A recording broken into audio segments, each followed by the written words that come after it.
Hello guys, welcome back to my channel which is Adeela Manzar. आज मैं आप लोगों के साथ शेयर करूंगी वाइट मटर पुलाव की इतनी कोई मज़ेदार सी रेसिपी जिसे हम चंद मसालों में तैयार कर लेंगे, जिसमें ना हम प्याज का इस्तेमाल करेंगे ना ही टमाटर का इस्तेमाल करेंगे और जायके में बनाएंगे बहुत ही लजीज रेसिपी। बहुत ही मज़ेदार होने वाली है और जिसने हमारा चैनल सब्सक्राइब नहीं किया जल्दी से हमारे चैनल को सब्सक्राइब कर दें।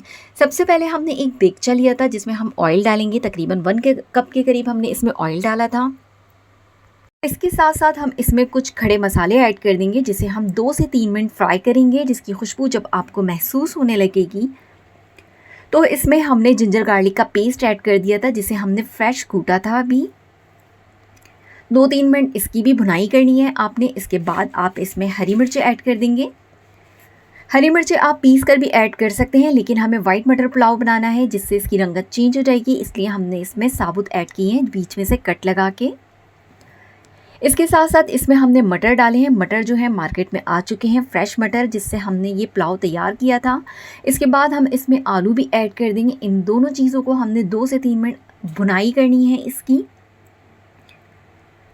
और इसको गलने के लिए हमने 5 मिनट के लिए छोड़ देना है। इसे हम कवर करके रख देते हैं जब तक हम अपने चावल को जो है वो बॉयल कर लेते हैं।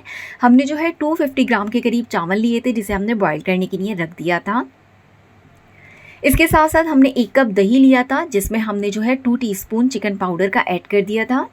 इसको आपने मिक्स कर लेना है अच्छे से, जिससे इसका फ्लेवर बहुत ही मज़ेदार, बहुत ही टेस्टी आने वाला है। इसके बाद आप इसमें 1 टीस्पून भर के नमक ऐड कर देंगे।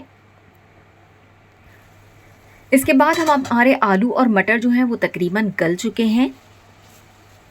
ऑयल भी इसमें ऊपर आना शुरू हो चुका है। अब हम इसमें दही ऐड कर देंगे। आप चाहें तो चिकन पाउडर की जगह चिकन क्यूब्स भी इसमें डाल सकते हैं, जिससे इसका फ्लेवर और बढ़ जाता है। और इसमें चाइनीज़ सॉल्ट भी आप ½ टीस्पून ऐड कर सकते हैं। देखिए रंगत भी कितनी अच्छी आई है और हमारा जो दही था उसका पानी ड्राई भी हो चुका है और इसने ऑयल छोड़ना भी शुरू कर दिया है। 2-3 मिनट इसको भूनने के बाद अब हम इसमें अपने चावल जो हमने बॉयल किए थे वो ऐड कर देंगे। चावलों को जो है आपने 80% तक गलाना है, बाकी जो है आपके दम में कुक हो जाएंगे। रंगत भी बहुत अच्छी आई है, जायके में भी बहुत लजीज बनते हैं। फ्रेश मटर मार्केट में आ चुके हैं, आप जाएं और इस रेसिपी को अभी अपने घर में ट्राई करें। 2-4 मसालों से ही ये बहुत अच्छा सा मटर पुलाव बनके तैयार हो जाता है। इसमें अब हम दम लगा देंगे। दम आपने लगाना है तकरीबन 5 से 7 मिनट के लिए, इसको कवर करके रख देना है। देखिए हमारा मज़ेदार सा पुलाव जो है वो बनके तैयार हो चुका है, जिसे हमने टमाटर की चटनी के साथ खाया था, जो बहुत मज़े का, बहुत टेस्टी लगता है। अगर आप लोगों को हमारी रेसिपी पसंद आए तो please like, share and subscribe ज़रूर कर दिएगा और हमें कमेंट्स करके ज़रूर बताइएगा कि आज की रेसिपी आपको कैसी लगी।